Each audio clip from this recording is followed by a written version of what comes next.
I have a couple of subjects that I wanted to get into today. I have many more stacking up, but these are the ones I feel that I can speak the strongest about at this particular point in time.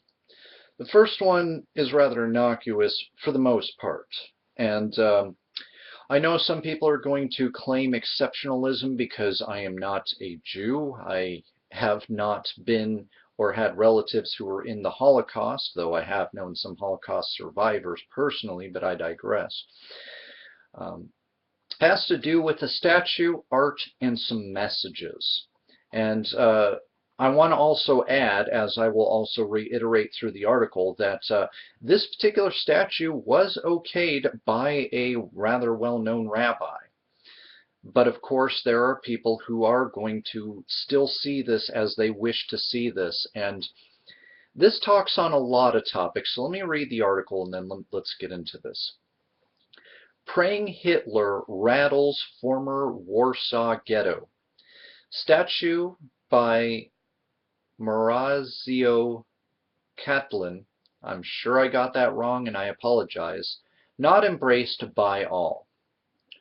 No chance of this one not being controversial. A statue of Adolf Hitler praying on his hands and knees has been installed in a former Warsaw ghetto, reports the AP.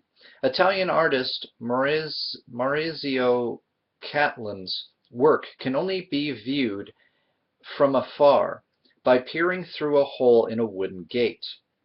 Which exactly Hitler, visible only from the back and appearing as a child, is praying for isn't made clear. But what is clear is that many aren't pleased.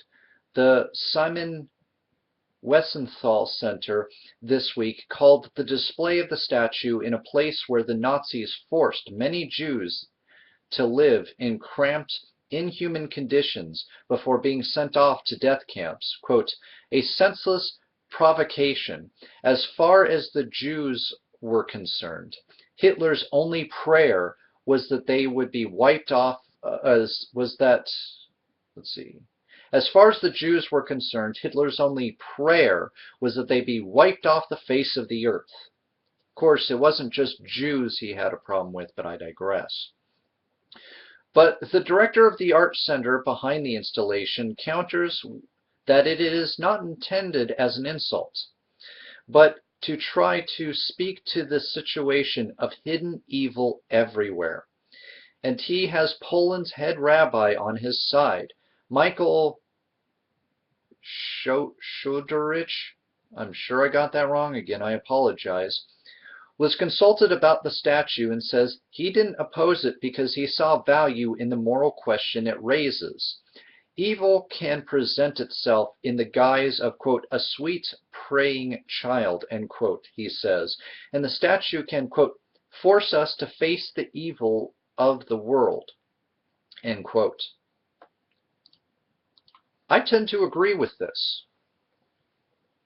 See, I kind of get a little bit upset because oftentimes we are holding everything back because we are holding too strongly to history. I'm not saying we forget the Holocaust, nor am I saying we forget slavery or any of the other ills that have happened in our past.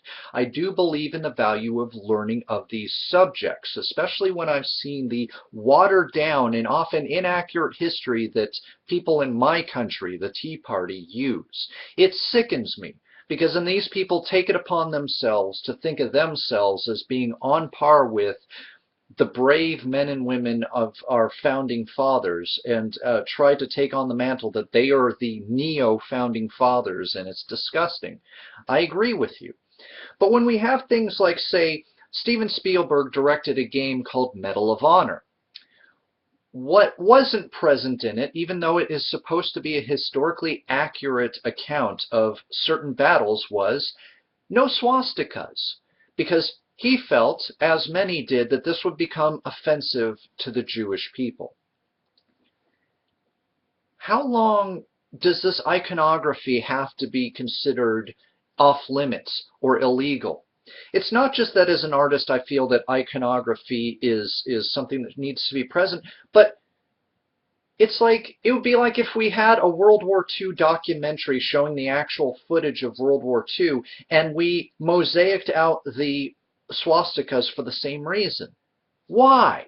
It's historically part of it. Yes, you can argue on one side that the swastika in this case was a symbol of hate. It was a symbol of genocide. It was a symbol of this. You can also argue and also have shown that the iconography of the swastika has been used in various different positions as far as its orientation and its turning, from everything from Hindu art to, shoot, there was one or two other civilizations that have used a swastika-esque type of look to it all. And obviously the Holocaust was a horrible thing, and no, I am not a Holocaust denier as some people are, which confounds me to no end. And I don't believe in that kind of disrespect in terms of history. Oh, it didn't happen. It was fake. It was propaganda. That I could be angry about. But this makes me mad because it feels more like people who get offended over historical events or iconography that happens with historical events. I agree 100% with the message, because let's be very honest. We have, in my country at least, America, we have people who are willing to literally stand up and say, when it comes to government, when it comes to people who should have any little speck of power, anything, literally anybody, except for atheists, should be allowed into this office. And when I hear that, not just because I'm an atheist, but because of when I examine the basis of most atheism, not the, oh, science or GTFO, or I'm better than you because I'm atheist kind of atheism. I'm just talking about the non-diluted, the undistilled essence of atheism. I see something that if you get the right person into office who's an atheist, because obviously I don't like a lot of atheists out there, because they're just as close-minded and think that they're right, even at times when they are provably wrong, and they're just as close-minded as the theists that they say that they disagree with, on the basis that those people are close-minded. But then you look at the world of theism, and this isn't an indictment against theism. I want to make that extremely clear here, but let's talk honestly. You've got faith healers like Peter Popoff, who instructs people to not get surgeries that they need on their body, to not take medicines that they desperately need, and some of them actually have died. And of course, Peter Popoff, distances himself from those things, even when this is a televised sort of thing here.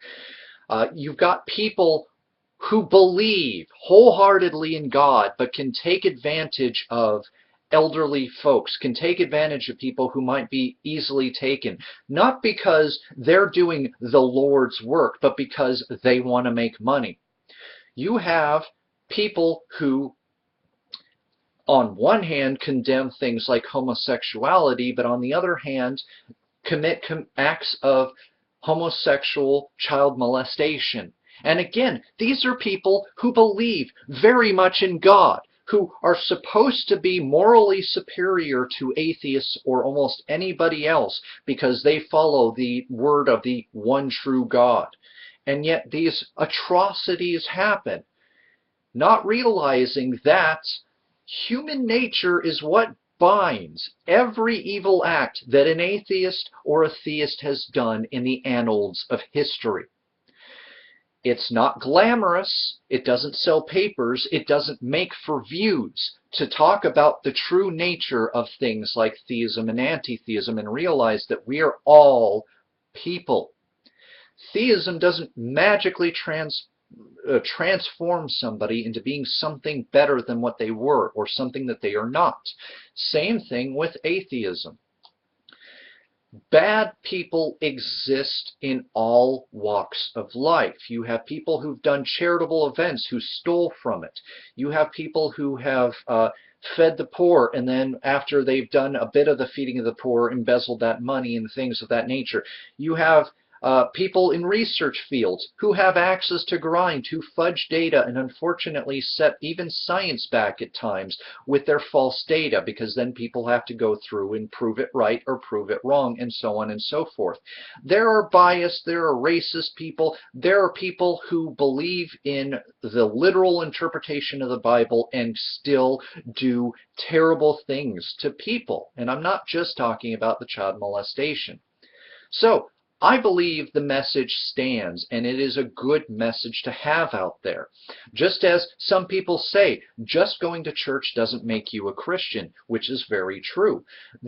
What's good for the goose, though, is good for the gander. For every bad person who's been bad and happens to be an atheist, there are bad people who do bad and happen to be theists. We can't just turn a blind eye to people and just assume that they're going to naturally be good simply because they happen to be theistic or otherwise, or be something that society deems to be a good, moral, upstanding person, and not take a second look if bad things start to happen around us.